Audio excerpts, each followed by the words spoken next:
Hi everyone, इस part के अंदर हम लोग गिटहब एक्शंस के बारे में एक बेसिक अंडरस्टैंडिंग बिल्ड कर लेते हैं। यहाँ पे आपको पता चलेगा गिटहब एक्शंस क्या होते हैं, क्या इनका यूज़ है, कैसे इनको यूज़ करते हैं, और एक छोटा सा गिटहब एक्शन बना के उसको रन करके भी देख लेंगे। और इस पार्ट के लास्ट में आपको क्लियर अंडरस्टैंडिंग हो जाएगी, अच्छा इस वजह से हम लोग गिटहब एक्शन का यूज़ करते हैं। इस पूरी सीरीज के अंदर गिटहब एक्शंस के साथ हम लोग क्या चीज़ें सीखने वाले हैं, क्या चीज़ें बनाने वाले हैं।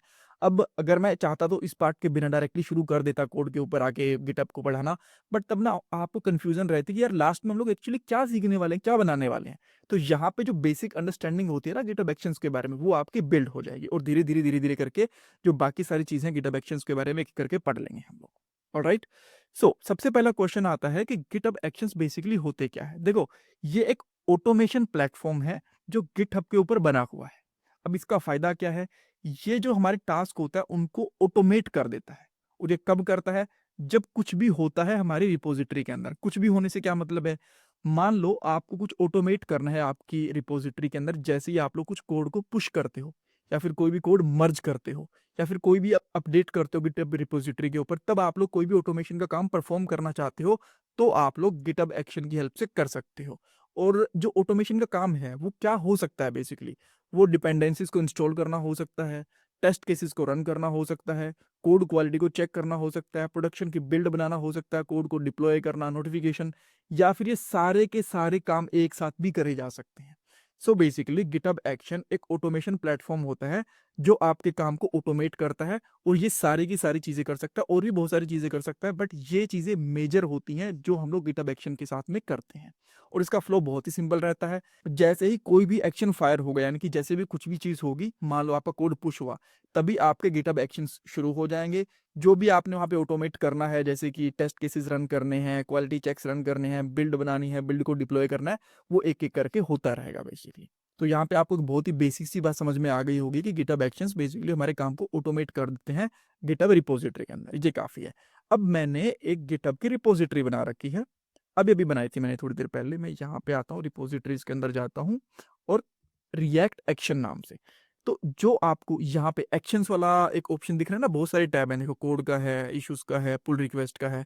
हाँ, अगर आपको गिट के बारे में बिल्कुल भी आइडिया नहीं है कि गिट क्या होता है, किस यूज में आता है, डोंट वेरी, वो भी हम लोग यहाँ पे कवर करेंगे। बट एक बार एक्शंस के बारे में थोड़ी सी बेसिक अंडरस्टैंडिंग ले लो, बिकॉज वो यहाँ पे एक मेजर पार्ट रहने वाला है इस पूरी सीरीज का। ठीक है, तो यहाँ पे हमारे पास जैसे बाकी टैब है, हमारे पास एक टैब है एक्शंस का। तो जैसे ही आप लोग कोई एक्शन बनाते हो तो इस टैब के अंदर यहाँ पे आप उनके आउटपुट वगैरह देख सकते हो, उनको मैनुअली चाहो तो उनको मैनुअली भी रन कर सकते हो, कितना टाइम लग रहा है, क्या वहां पे इश्यूज है, सब कुछ आप लोग गिटहब एक्शंस के अंदर आके चेक कर सकते हो बेसिकली। ठीक है। सो अब जैसा मैंने आपको बताया, एक छोटा सा गिटहब एक्शन रन करके भी देख लेते हैं। सो बेसिकली होता क्या है, जब भी आप लोगों को कोई भी गिटहब एक्शन बनाना होता है तो आपको क्या करना पड़ेगा, आपके जो प्रोजेक्ट का रूट होता है ना, वहां पे आपको डॉट गिटहब नाम से एक फोल्डर बनाना है, उसके अंदर वर्कफ्लो नाम से फोल्डर बनाना है। अब आप बोलोगे आपने तो पहले ही बना के रख ली सारी चीजें। देखो, मैं यहाँ पे बस आपको एग्जांपल दिखाने की कोशिश कर रहा हूँ एक बार के लिए। ठीक है, मैं आपको बेसिक अंडरस्टैंडिंग दे रहा हूँ, उसके बाद में सब कुछ बिल्कुल स्क्रैच से बताऊंगा, एक एक चीज, जॉब्स का क्या मतलब है, स्टेप्स का क्या मतलब है, यहाँ पे विद का क्या मतलब है, यहाँ पे पुल पुश, जो भी चीजें हैं सारी की सारी चीजें मैं आपको बहुत ही बेसिक तरीके से बताऊंगा। ठीक है, इवन मैं थोड़ा इसको और सिंपल कर देता हूँ, यहाँ पे आगे ना इसको ऐसे कर देते हैं ताकि मैं आपको उसकी क्लैरिटी दे पाऊँ कि बेसिकली हम लोग क्या करने की कोशिश कर रहे हैं यहाँ पे, इस तरीके से। ठीक है। सो ये मैं आपको बताऊंगा मैंने क्या करा। तो बेसिकली आपको डॉट गिटहब नाम से एक फोल्डर बनाना होता है, उसके अंदर वर्कफ्लो नाम से फोल्डर बनाना होता है, और उसके अंदर आप लोग कोई भी डॉट वाई एम एल नाम से फाइल रख लो। मैंने यहाँ पे फ्रंट एंड रख ली, आप यहाँ पे react ABC XYZ dot Y M L कुछ भी रख लो, बस लास्ट में जो उसकी एक्सटेंशन है वो डॉट वाई एम एल होनी चाहिए। और यहाँ पे हम लोग हमारी स्क्रिप्ट लिखते हैं, जिसके अंदर हम लोगों को बताना होता है कि ये वाली जो YML फाइल है वो क्या करेगी। एक वर्कफ्लो के अंदर मल्टीपल फाइल्स हो सकती हैं, ये चीज आपको ध्यान रखनी है। तो सबसे पहले मैंने इसका एक नाम दिया कि भाई सेक्शन का नाम है बेसिक CI। देन मैंने आपको बताया इसका एक्शन पुश, जैसा मैंने आपको यहाँ पे बताया था ना कि कुछ करने के ऊपर, देखो समथिंग हैपन, समथिंग हैपन के अंदर वो कुछ भी हो सकता है, कोड पुश करना हो सकता है, कोड मर्ज करना, किसी कोड को डिलीट करना, कुछ भी अपडेट करना हो सकता है। तो यहाँ पे ये गिटहब एक्शन तभी चलेगा जब हम लोग पुश करेंगे कोड को। यहाँ पे मल्टीपल भी बता सकते हैं, जैसे मैंने अभी अभी हटा दिया ना कुछ, तो इसको मैनुअली भी कर सकते हैं और पुश के ऊपर कर दिया मैंने बेसिकली अब, ठीक है। देन यहाँ पे हमारी जॉब चलती है। तो हमारी बिल्ड का प्लेटफॉर्म क्या रहेगा, यहाँ पे हम लोगों ने बिल्ड का प्लेटफॉर्म बता दिया। ये प्लेटफॉर्म कुछ और भी हो सकता है, बहुत सारे प्लेटफॉर्म्स होते हैं, विंडोज़ के भी होते हैं और उबंटू के भी बहुत सारे वर्जन्स मिल जाएंगे। सो जो जैसे कि हमारे जो ऑपरेटिंग सिस्टम होते हैं ना, जो जो हमारे क्लाउड के ऊपर रन होते हैं, AWS के ऊपर, Azure वगैरह के ऊपर, सबका यहाँ पे आपको जो रनर होता है वो मिल जाते हैं।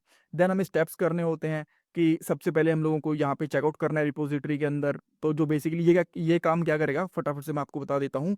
जो गिटहब रनर होता है ना, जहाँ पे ये कोड वगैरह, ये स्क्रिप्ट वगैरह चलती है, वहाँ पे आपके प्रोजेक्ट का चेकआउट कर देता है, यानी कि कोड को डाउनलोड कर देता है बेसिकली, सिंपल सा। देन नोड.js का सेटअप हो गया। आफ्टर दैट में नोड.js का यहाँ पे वर्जन वगैरह बता दिया। देन डिपेंडेंसीज को इंस्टॉल करना है और देन बिल्ड को बनाना है बेसिकली इस तरीके से, ठीक है।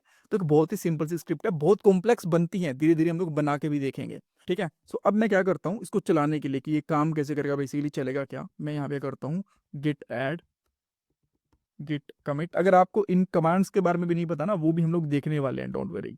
फर्स्ट गिट कमिट, कमिट तो नहीं, गिट गिटहब एक्शन कर देते हैं, ठीक है।